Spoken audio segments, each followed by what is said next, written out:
Before this episode begins, we urge you to take a look at the Jazz Omnibus, the 600-page anthology of 21st century photos and writings by members of the Jazz Journalists Association, available online and wherever books are sold. And now, on with the show.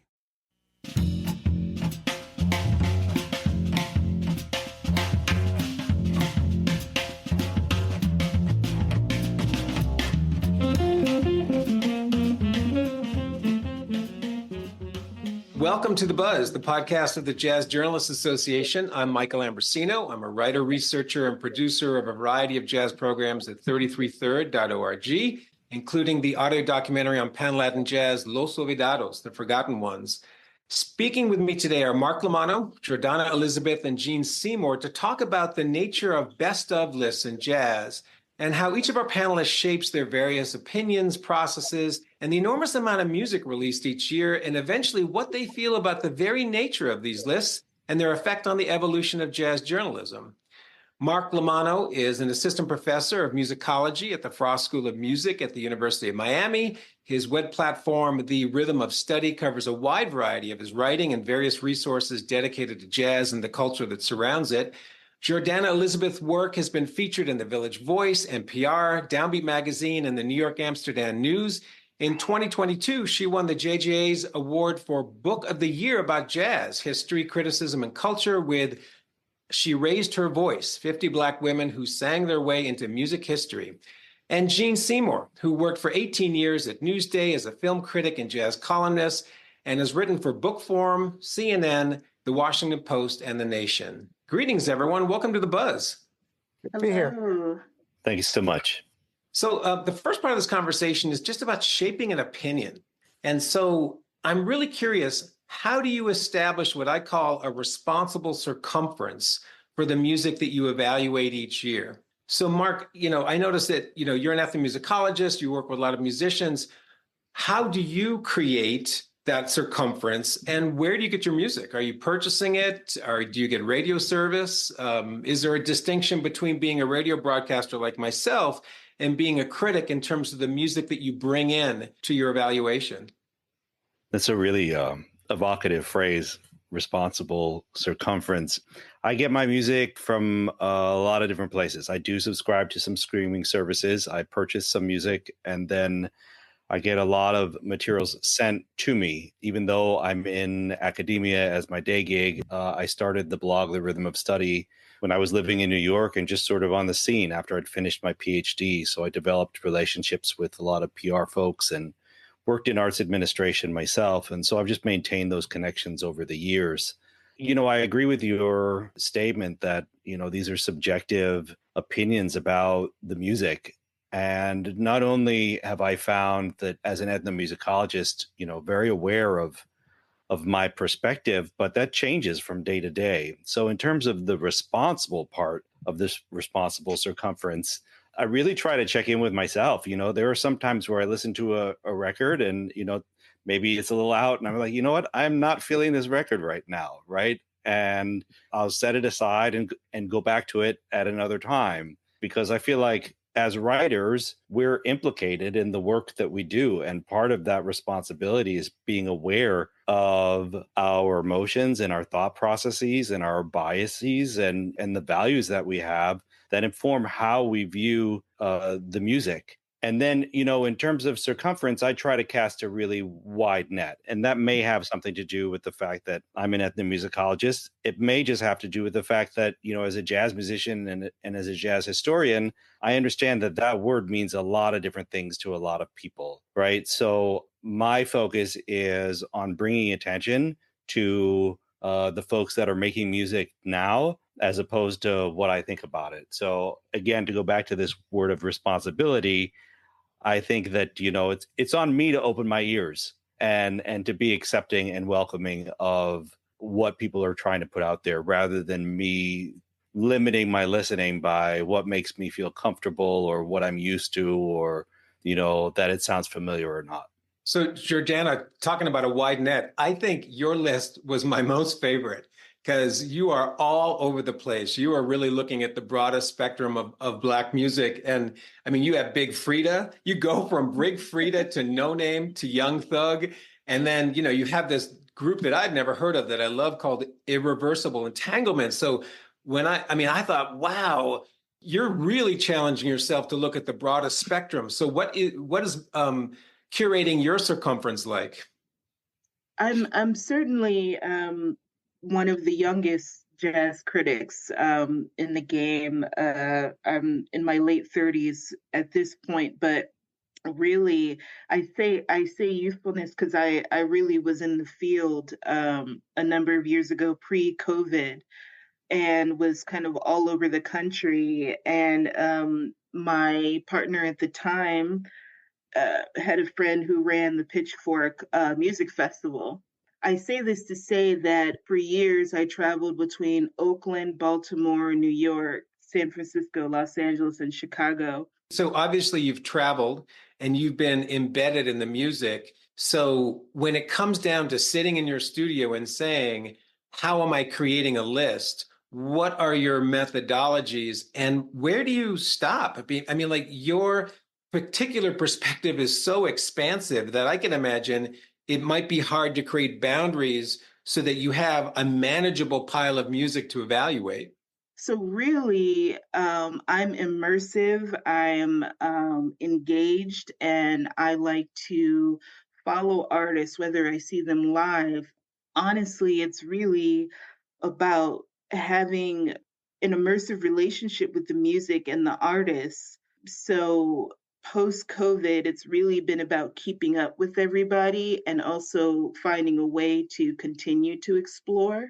The wide range of Black music just comes from, I guess, being a part of many, many prongs. Gene, your list is fascinating. I mean, you have Jason Moran, Sarah Caswell, Kenny Barron, totally old school. I'm curious with you, when it comes to creating your circumference, how do you meter recording music as opposed to anything that is written or reviewed, as opposed to going to live performances? Like, what do you draw on to create your circumference? Well, what's become different in my case is that I have not been affiliated with the publication formally since 2008. And even before then, my main home, my main platform, Newsday kind of phased out what jazz coverage it had. And so that got more and more consigned to the margins. And so I was forced to become, as far as jazz was concerned, this kind of Flying Dutchman spy plane that gathered intelligence from different spots, however I could get them. Sometimes I didn't feel so much like a curator, but I felt like this kind of explorer, sort of going to different places from the foundation that you suggest, which is the kind of people you just mentioned as part of my list are part of my foundation, but I use that foundation as a way of getting to people and accommodating people that I probably would have otherwise not found out without looking at the lists of others. That's how I've been able to collect this intelligence. And that's how I found people that I otherwise would not have found. Now, it's for that reason that I never pretended that my list was in any way, or even tried to pretend that my list was in any way definitive. I made it clear from the start that this was subjective, but I also felt that I had a duty to find those things and those people that didn't quite fit either my platform or those of others in my particular peer group, or even those who are sort of the casual listeners. In other words, when I was writing for a newspaper, I had to think of the people who didn't know anything about jazz at all. And I had to kind of sort of bring them in. And I was more conscious of bringing them. And I still carried that mission with me, even in my relatively free-floating status as a freelancer. What I do is I kind of use all of you guys, I mean, everybody here, to kind of help alert me to things that I wouldn't have known about. Briefly, I'll just say that I also, part of my year in jazz thing, that I appear on a radio show that's broadcast from Connecticut, where I'm on with two musicians and professors of music who have an eater wider because they gig with some of the people that they talk about. And so there's this sharing of information that we have that may not curate that year, help support that year's choices, but will inform my future choices and broaden my own perspective. And that's how I begin to sort of move outward from where I am and better serve the people who, God knows, do read and use my list every Well, year. that's interesting because that kind of takes us to an evaluation process. Like for the last 2 years, my process has been to move away from the word best. Yeah. When I look at Downbeat and I say, who's the best saxophonist for 2023? That's ridiculous. I mean, like you're not going to pit Joshua Redman against Roxy Koss or Chris Potter. I mean, best is so subjective. So I say favorites. I personalize it. So, Mark, what is the initial evaluation process you use to both check yourself, but also to say, okay, at some point in time, I have to stop searching for music and settle on how I'm actually going to process an opinion?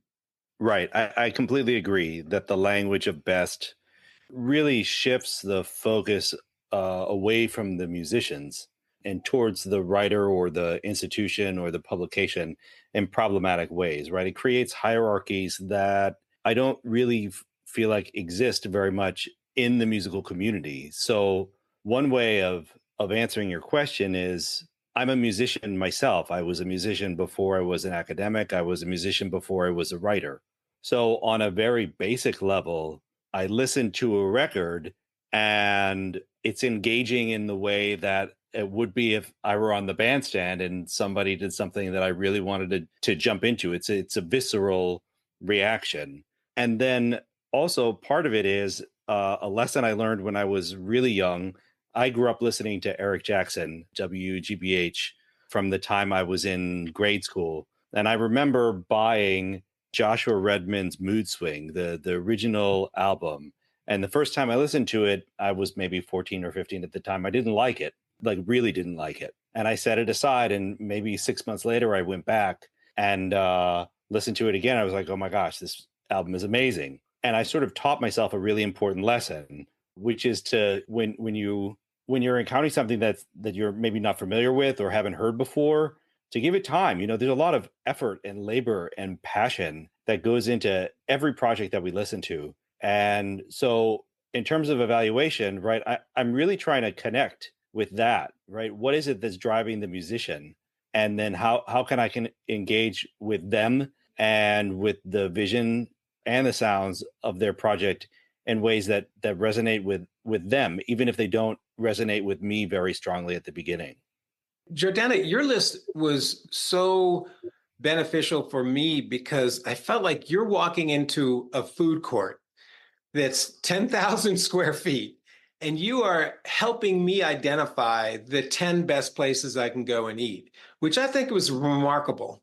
So I can imagine that you might really struggle to narrow the focus of who you choose to represent every year because it's multifaceted.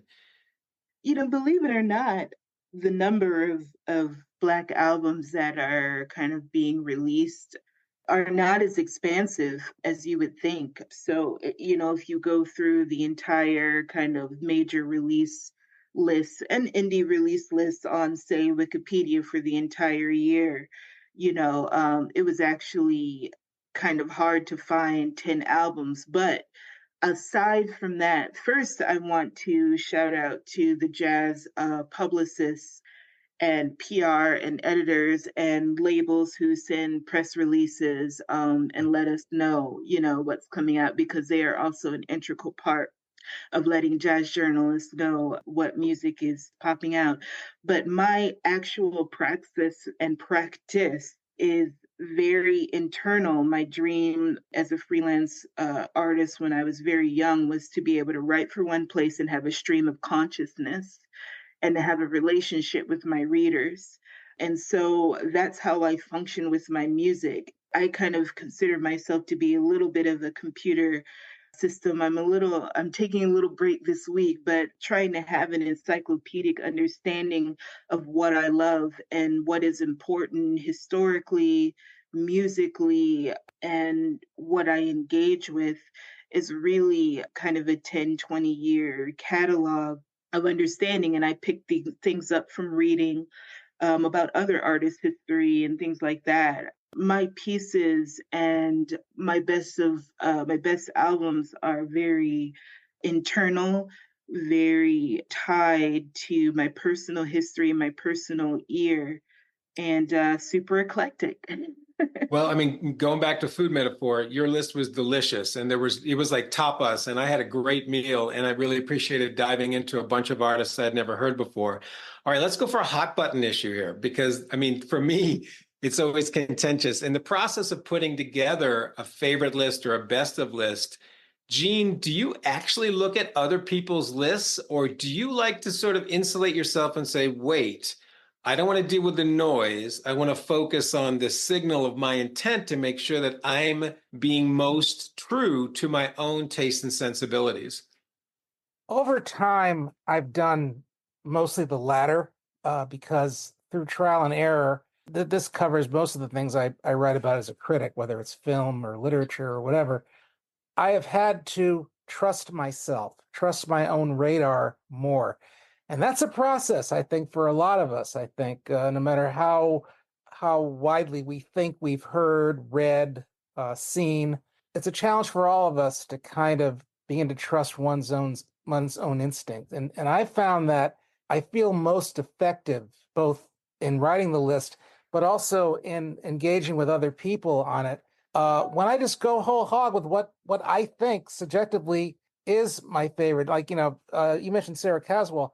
I have no idea how that got there. I still don't. But all I know is that for whatever reason, from the time it came out early last year to the thing kept popping into my player and wouldn't get out. That's by far the number one aspect. Never mind the chatter it's drawing. Never mind the buzz it's getting. If it keeps, if it stays in my player and doesn't come out, it's a done deal. Case closed. But that was also true for the Jason Moran, even though that was mostly, I got that mostly through download. But the same with Jason Moran. It was the same with all the others that were on that list. These are the ones that I just couldn't shake. As far as whether I lean on other lists, yeah, every once in a while I get a little pang when I see something that, gee, should I have listened to that or did I miss that? I used to, but now it's like, okay, great. That's what they found. This is what I found. It's fine. Are you kind of describing a critical FOMO where you see someone else's list and you're like, oh crap, I totally didn't involve that artist or that opportunity? I'll be honest, I get that all the time. But my regrets have lessened, let's put it that way, over a period of time, because again, I've learned to trust myself. And God knows, I've heard from more people through the JJA and others said, wow, I missed that one. In terms of moving the genre forward, one of the things that the phrase that struck me was inherent bias. And oftentimes we use inherent bias, and it's, at least in my political readings, it's seen as a negative thing. It also can be, in my opinion, a positive thing. For example, my programming reaches out to the widest fringes of influence that relate to jazz: classical, hip hop, rap, chamber music, spoken word poetry, those things that you're not going to find on a traditional list. So sometimes inherent bias means that you're actually being discriminatory. Other times it means you're caring about the culture that is misrepresented or underrepresented in the larger society. So, Mark, how does inherent bias shape the way you create your list, but the way that we evaluate these best of lists? That's a big question. I understand what you're getting at in terms of how bias could be positive. I tend to read that word just negatively. I think that, what you're talking about is intentionality, right? Maybe a willful choice to focus in on certain things. And that intentionality, I think, is actually how biases, which usually act negatively, right? That's where sort of like that phrase comes from, are interrogated, actually, right? So in terms of representation and equitable representation, right? It's honestly is part of my editing process, right? Like I'll go through and I'll have my favorites, and then again, as someone who's not just a journalist, but also a jazz historian, I know that people of the global majority, women, are hugely, have been, right, for generations, underrepresented in jazz journalism. So, what am I doing as a writer through my intentionality, right, to counteract that? How am I working against that? And I do choose to work actively against it. So, to your point earlier, you were saying like how do we limit ourselves?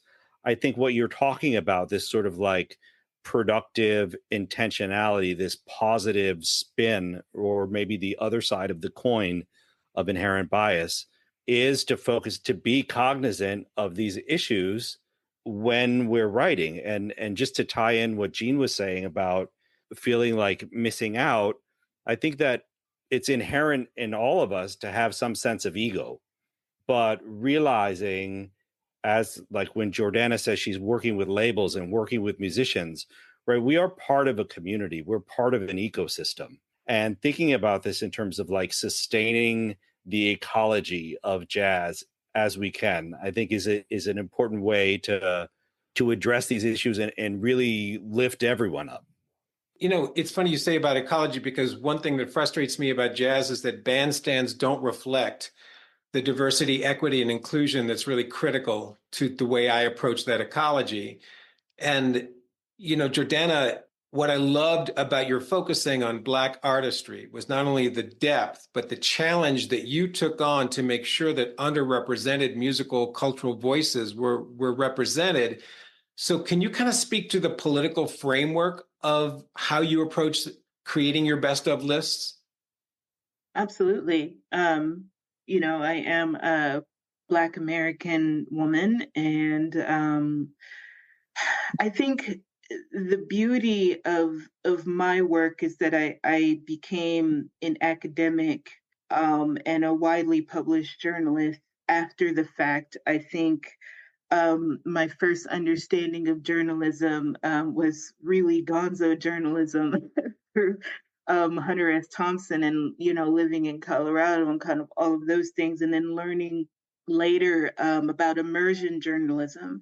So between gonzo and immersion journalism, my practice really has been to be in the epicenter of the ecology, to be a part of the ecology, and also, as a Black woman in an ecosystem that's lacking diversity, it has been important for me over the past 10, 15 years to build trust and to really have an ear and to really understand exactly what is going on with music for myself.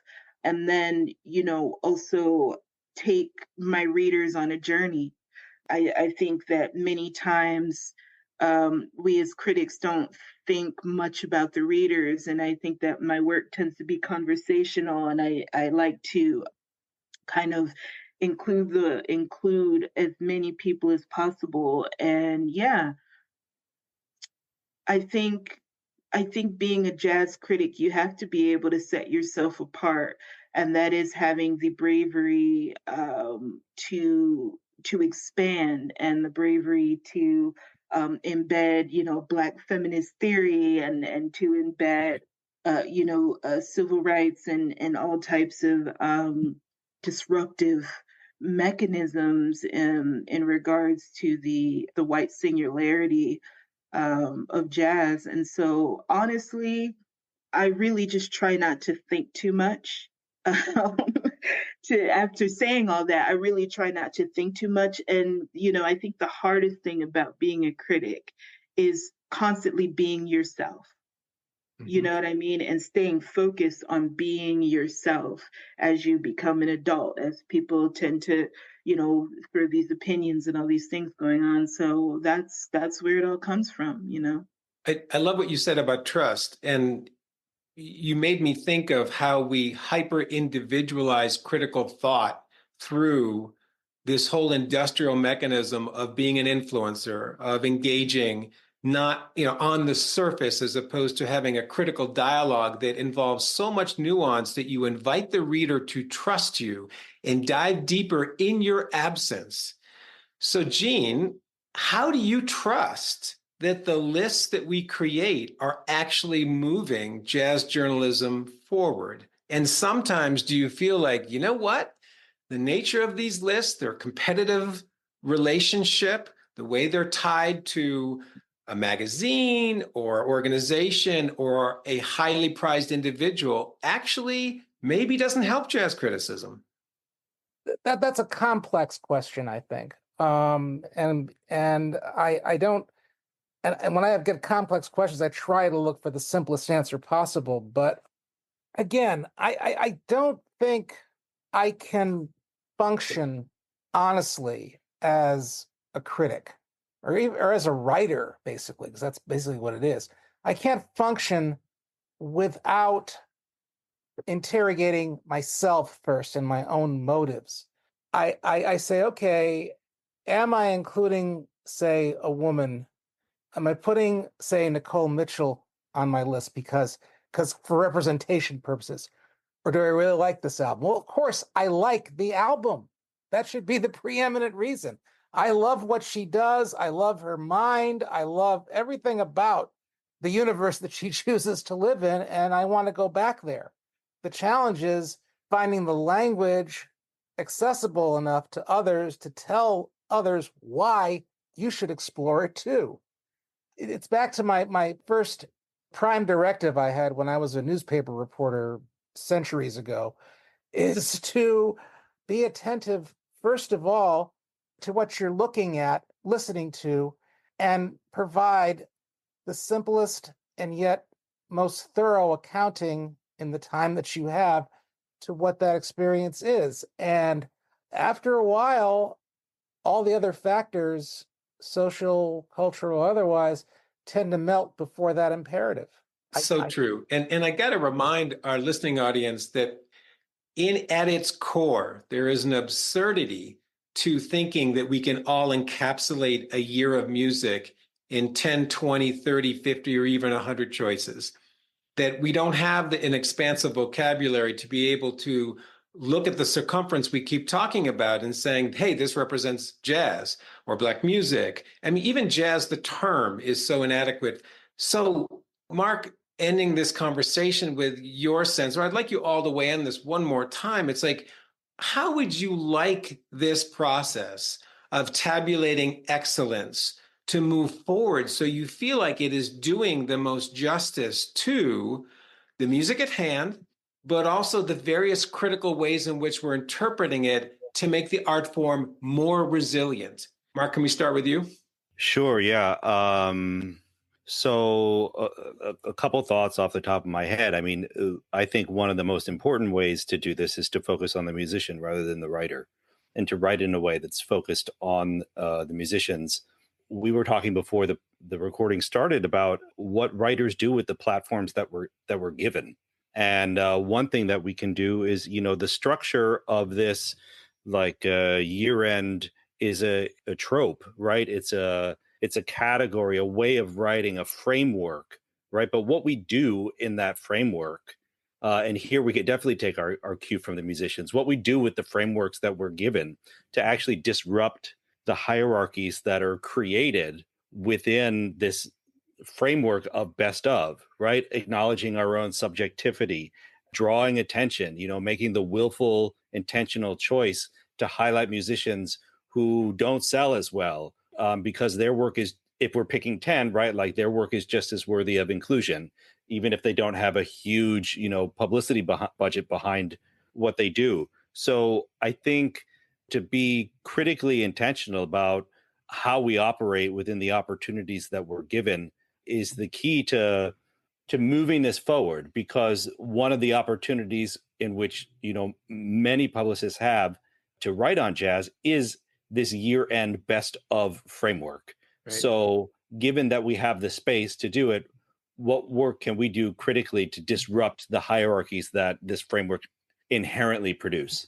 Jordannah, I included a French classical jazz saxophonist named Hugh Maillot, and he had an album on BMC, which is a Hungarian independent label, called Invocations. Was it the most brilliant album of my list? No, but what was brilliant was the way that he married in a very classic but disruptive form classical music with jazz. So the experience, I wanted to lend that to my audience. I wanted them to see this jewel because it was brilliant in terms of its innovation. When I look at your list, it feels like you did the same thing. Was that a motive for you in terms of shaping your list to kind of jostle people's expectations and look at brilliance in another dimension? Absolutely. But, I also have to, give due to the artists. I mean, Cecile McLaurin Salvant, has been tying Baroque music and classical music into her work, since the very beginning. And Irreversible Entanglements has been, fusing spoken word and improvisation. They're all amazing in their own right. I think, again, being a young Black woman, being present is very important as a disruptor, and sometimes there are things where times where I want to do something different and I want to explore different realms of my work and my career.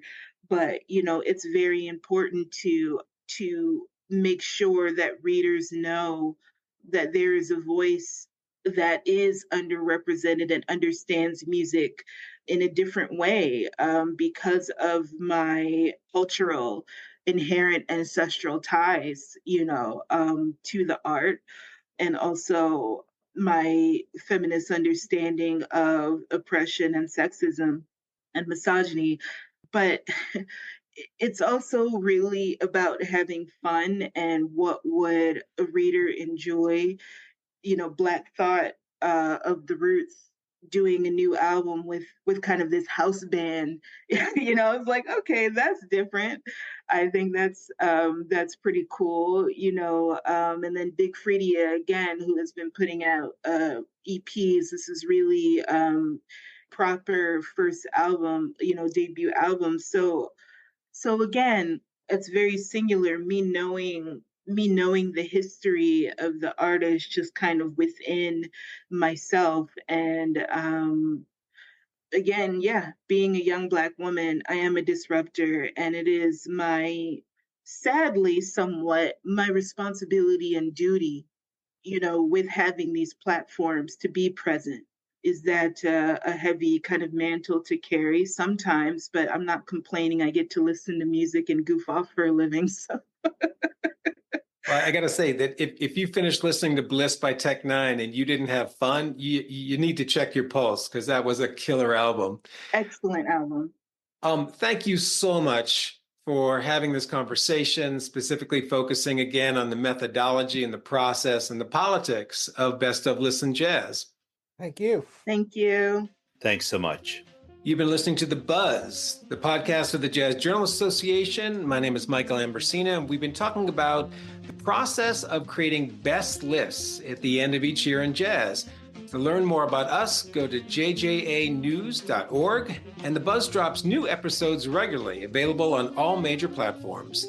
This edition was edited by Wiz Petta, with John Michael's composition Big Vic as our theme music. Check back for more of The Buzz.